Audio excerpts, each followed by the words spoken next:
Hi, welcome to our podcast. I'm your host, Larry Green. This podcast is all about having real talk, authentic conversations about real things. In each episode, we'll speak with special guests about a new topic, then we'll wrap up with different reflections and insights from the conversation. Now, let's have some real talk. Do you remember the movie Star Wars? Now, I'm dating myself, but I remember when that movie came out way back in 1977. Star Wars, The Empire Strikes Back, and Return of the Jedi started a powerful culture that is still running strong today. In today's episode, I got the chance to sit down with one of the actors from Star Wars, Ahmed Best. Ahmed played Jar Jar Binks in the Star Wars prequel series. For Ahmed, getting an acting role in Star Wars was a dream, but it quickly turned into a nightmare. So join me for some real talk with Ahmed Best.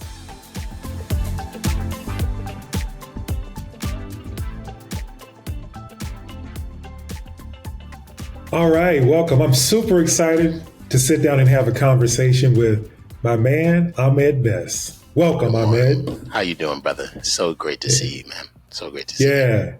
Yeah, it's great to get together and spend some time, chance to get to know you. I'm familiar with your story, but I'm excited to have this conversation for others that can listen in as well. But I wanted to just get things started off by just asking you just the beginning question of who is Ahmed Best? Oh man, that's a very complex question. I think I'm a bunch of different things. You know, I'm a skinny kid from the South Bronx, New York City. I'm a musician. I'm an actor. I'm a director. I'm an Afrofuturist. I'm a professor. I'm a father and a husband. But I think artist is probably the most, probably the best description of myself. You know, I think about art and the ability to create art and what is subjectively beautiful, and me trying to share what I believe is subjectively beautiful to the world.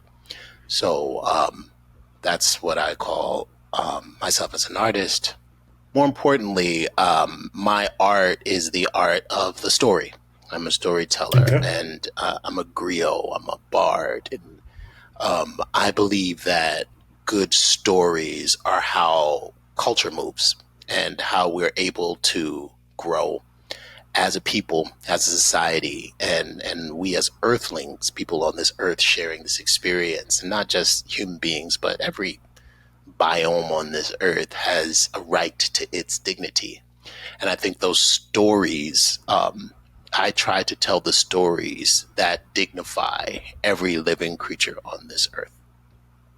Wow, that's powerful. The power of the story, especially when I also think about that from a generational point of view, as Mm-hmm. stories are passed down, and that creates a level of influence as well as impact as well. Yeah, Yeah, yeah, absolutely. I mean, we learn, I think, through stories, the best. And I think because stories connect to us emotionally, the stories that really impact us emotionally are the ones that stay with us the longest. And those are the ones that we retell. And, you know, the griot in African society was probably one of the most important members of the civilization, because they passed the stories of the people down through the generations. And those were the stories that traveled.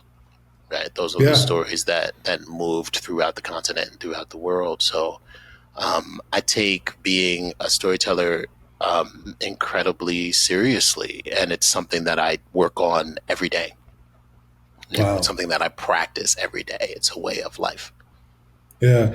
As you say that, I remember just listening back to my grandparents and even my great grandparents. I was around for a little bit of time with my couple of my great grandparents. And I just love to listen to their stories, Yeah. what life was like, especially during the times before I was born, and just how things were, how Uncle so and so or Auntie whoever, just different interactions, learning about how my parents were when they were either my age or even younger, Hmm. and the times of those things. Yeah, definitely a powerful thing because it definitely shaped and influenced who I am and my Yeah. identity even to this day. Yeah, I think that's all of us. I think we all, regardless of whether we retell the stories or not, or whether or not we work on the craft of telling stories. I think we all are a culmination of all our stories, and I think it starts with being a child and listening to your parents, your grandparents, your great grandparents, if you're that fortunate, aunts, uncles. I mean, I always had humor in the stories that I was told as a kid. And, I happened to be really fortunate to have grandparents who were so incredibly funny. Like they were Uh, hilarious. And, the way my grandmothers loved to laugh and tell stories was definitely impactful on me. And so I really enjoyed listening because of the amount of laughter and the way that, my grandparents could spin a yarn. It was just fantastic growing up, and it influenced me into wanting to do this for the rest of my life. Nice, nice. Now we're going to explore a little bit more of your story here in a minute, but before we did that, I wanted to just get your thoughts and reflections just on your background and upbringing when it comes to mental health and just some of the things that your experiences with that or what you learned as you were growing up just about mental health. Yeah, it's very challenging, especially being, American of African descent Mm, in this society when you're talking about mental health, because for a lot of time, our mental health wasn't really considered, right? We weren't really thinking or talking about what it was like to live in a society that was steeped in oppression, you know, where we had to fight through so much in order to just, gain our freedom. And I look at freedom as the ability to realize and self determine, right? hmm Most of the time, our freedoms were determined by others. So our mental health was determined by others. And through the fight, we finally, after a while, could recognize what we were missing. And a lot of times, our mental health was addressed through religious aspects of our lives, right? Or through Yeah. family aspects of our lives. But if we didn't have that in our lives, we just had to go along and get along. And I know specifically as a black man, the assumption is we could handle it, right? We could hold it all. We can carry it on our shoulders. And that's in the neighborhood too, you know? Like you had to be strong and you had to be tough and you had to not be sensitive and not be emotional because that was weakness. And, I was always very emotional as a young man. And I quite enjoyed my emotions, which is why I moved into the arts, right? Because the arts are and when you're in the arts, you're in the emotional business, right? So it was a challenge dealing with mental health because a lot of times growing up where we grew up predominantly, you weren't entitled to have mental health. You had to really, really fight for it, and that influenced me through my adult years as well. I felt like, well, I was fortunate as an artist to have or have these wonderful opportunities. Why should I be, sad? Why should I be depressed? There are so many people that I know that I grew up with who never had any opportunity that I have had. So a lot of times I didn't feel like I had the right to my mental health. Mm, yeah. That's relating on a number of levels. As you know, we're the same age. You grew up in New York City. I grew up down south in Virginia. Mhm. But as a black man, black community, it was a very similar experience. Yeah. Religion was a big piece of my upbringing growing up. And so that tended to be an outlet for mental health. I didn't necessarily recognize it as that. It was just a safe space, if you will, to just have a little bit more expression before you go back into the world and have the clamps on you, or have Right. different levels of expectation or pressure or things like that that's just put on you. And the other piece that I was thinking of too is similar but different. And I got music in my background too. I used to play the piano and a little bit of the saxophone, and so band and all of that is really amazing. But the sports angle was the piece that began to be more amplified in my upbringing. Played basketball, track and field, high school, was able to play in college as well. And so being able to rise up through that, when I think about that with mental health, like toughness, like if you show any sign of emotion or other than probably anger is probably the one emotion that you could probably get away with, or jubilation if you won the game or something like that. But anything else outside of that is a sign of weakness. And if somebody senses that, you're very vulnerable Yes. to a number of things, starting with embarrassment. If you Yeah. get embarrassed, that's one of the mortal things that I remember just growing up. And so, granted, it's different than the arts, but in a way, it's kind of similar because it's almost like a performance type of thing when you're in a game, you're in front of a bunch of people Hmm. um, doing Yeah, things yeah. like that.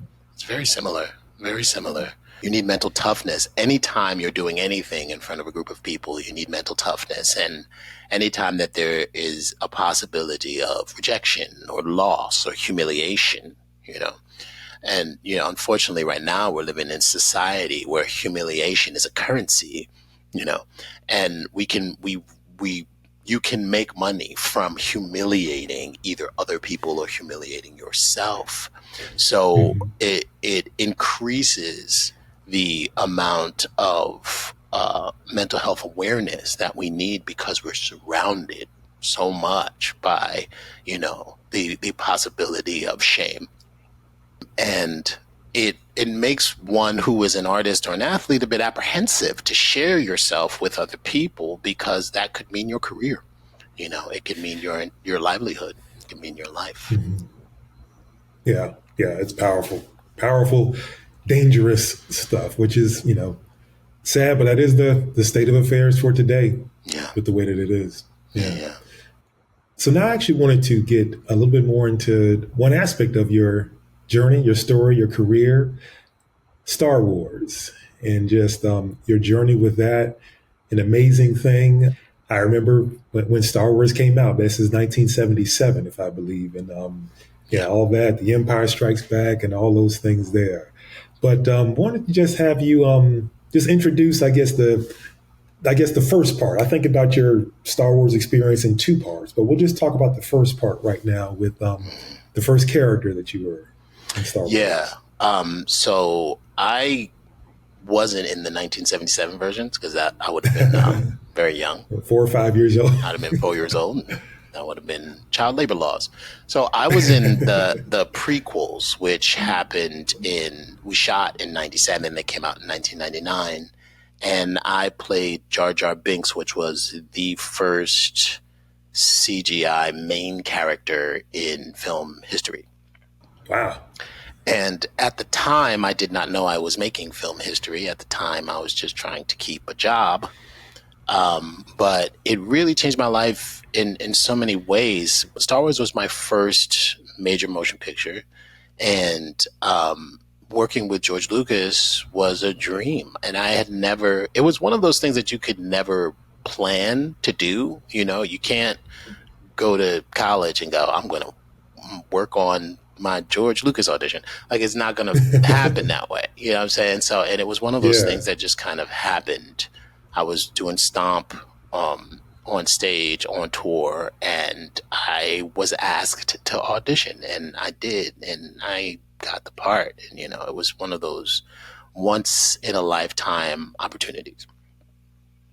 And it was wonderful. I mean, the bubble that making a Star Wars movie creates is one of not only like creative collaboration, but because of who I played, I spent a lot of time with technologists, with software engineers, with visual effects artists, with people who are actually who were actually creating the landscape of what movies are today.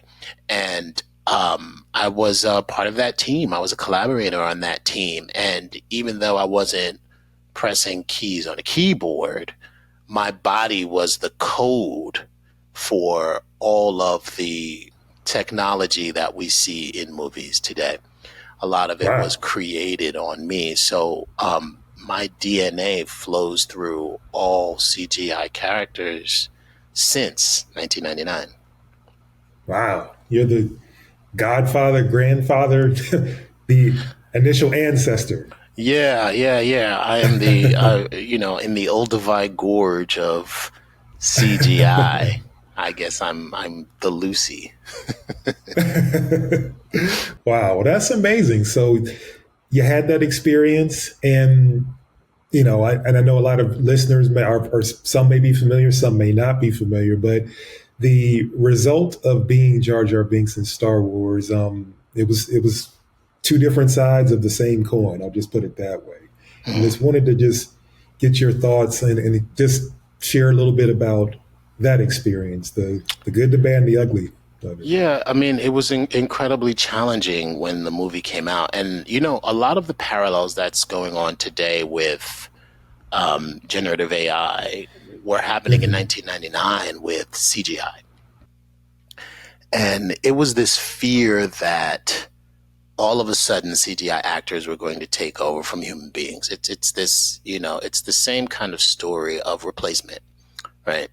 And in the West, the replacement idea, because we're very much a mass market, uh, capital based society, the replacement idea is a very strong one with people, regardless of whether or not it will happen or it won't happen. Right? The idea of it is really good. It's a really good ground for ginning up anxiety in society and in the population, all over the West. I'm sure we'll talk about this later, but in my company, the Afro Rhythm Futures Group, we talk about a very indigenous American idea as embracing new technologies as family, right? AI as Oh, kin, right? So when you mhm. bring it on as family, then the fear of it doesn't exist, right? Yeah, a different So framing. Uh huh. yeah, you reframe it. It's like, I don't understand you, but you are a part of my family, so I will learn you, right? That is the indigenous American idea of what new technology or how new technology is embraced, as opposed to like the Western idea of how new technology is embraced, which is just like, it's going to take my job. So in 1999, that was the biggest fear, right? That CGI was going to take people's jobs, actors' jobs. And so there was a huge pushback against technology, that type of technology in movies. And Jar Jar was very much the lightning rod for that pushback. And so what happened was a social war was created around the character. And because I am black, the easiest way to do that was to racially stereotype the character. And at 24, 26 years old, I didn't have the mental toughness, nor did I have the vocabulary in order to uh, deal with that. And it was really detrimental to my mental health. And it's very difficult to believe that at 26, your career that you have fought your entire life for, that you've dreamed about, um, ended with one experience. And that's what started my mental health spiral at the time. And it was a hard time for me. It was a really, really hard time. Yeah, I appreciate you sharing that. So you had different fans saying things, different critics saying things. Also, remember different people in the black community were, That were was the saying hardest different part things for about. me. The hardest part for me was not racism in the white community I've dealt with all my life. So that was par for the course. I knew that was coming, you know. However, when it was my neighborhood and, people around me and people who look like me, that's when it hurt. And people in the media who were black people who had wonderful opportunities used their platform and used their opportunities to bring me down and it was hard, when you see another young black man who has had success in the media, just bring another young black man down. I didn't grow up that way in my neighborhood. We lifted each other up, and so when that happened, that was really the toughest. That was the toughest part. Yeah, as you say that, I appreciate you sharing it, Ahmed. Thinking back to my sports experiences growing up in terms of adversity and, fans or people saying a lot of negative things or sending that negative energy towards you. Yeah, and it quickly turned into race matters as well in my experience too. So my experience, I would expect that, from those who are white. But yeah, within the black community, that was actually one of my deepest fears is I didn't want to let my family down or those who are close to me down within that community. And if I got critique was a little bit different because that felt like that was coming more from a place of love. Yeah. And I could do something with that, but just pure hate, which I did experience that too from the black community in certain, instances or situations that stung. And it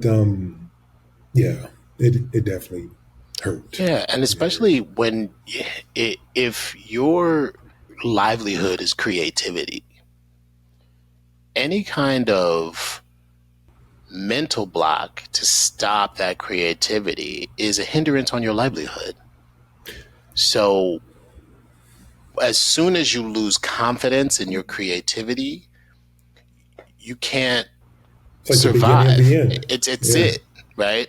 I talk a lot about sports analogies and art all the time. I was an athlete in high school, and I still am. I'm a martial artist all my life, and my best friend Jay Lee, he's a basketball. He's a philosopher of basketball, and we talk a lot about the correlation between what we do and sports. Okay. Yeah. And if you are a shooter and you don't shoot, you get traded. You know what I'm saying? Like, it's That's over. The way it works. That's how That's it the way is, works. right? You are not making shots. Now, if somebody, every time you put up the ball, is talking about your shooting and it gets inside your head, that's your livelihood. You're done. And, with sports, because you're physicalizing your emotions in a way that you score points, right? There is a quantifier, a data point where you can like work on to improve, right? Points are a good way of keeping track of progress, right? When you're an actor and, there are so many subjective ways you get jobs, right? You don't have any kind of data quantifier to prove that you can still do the job, right? The opinion is still based on the ones who are giving you the work. So when I walked in the room, I was walking in with the baggage of Jar Jar and Star Wars. So when it was up to me to get a job, the people who were hiring me were going, well, we don't want all of that. You're a good actor, but it is going to be too distracting to the work to have you in this thing. And that's what hindered my career, right? It was all of the criticism and the comment from the black community, because the business that I'm in is very segregated when it comes to audience, right? Everybody talks about black audiences, mixed audiences, and that's how they quantify data points when they're talking about like box office or butts and seats or whatever, right? So everybody always talks about, the black audience and the black movie, right? And I was never into any black movies. I was in Interesting. sci-fi. And Yeah. so when they were just like, well, we can't sell him to a black community because black folks don't resonate. So I couldn't work. And then that completely shattered my confidence. So I would walk into an audition knowing this. I would walk into a situation knowing all of this and knowing that the baggage of Star Wars was coming with me, and that the people who were making these things weren't interested. Wow. And I know that you had a number of disappointments in that regard, and it led you to a really difficult time. I would assume it's probably your lowest time Yeah, in it your was my life. lowest But time. yeah, go ahead.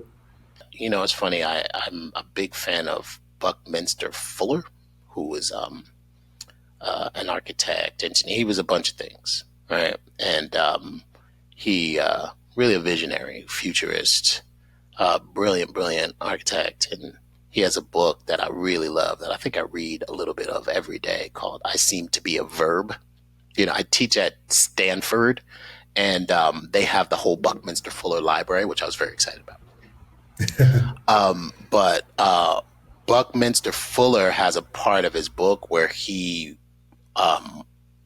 contemplated taking his life, and he said, he he was just like, well, I really wasn't worth it, is how he described himself. I wasn't worth it.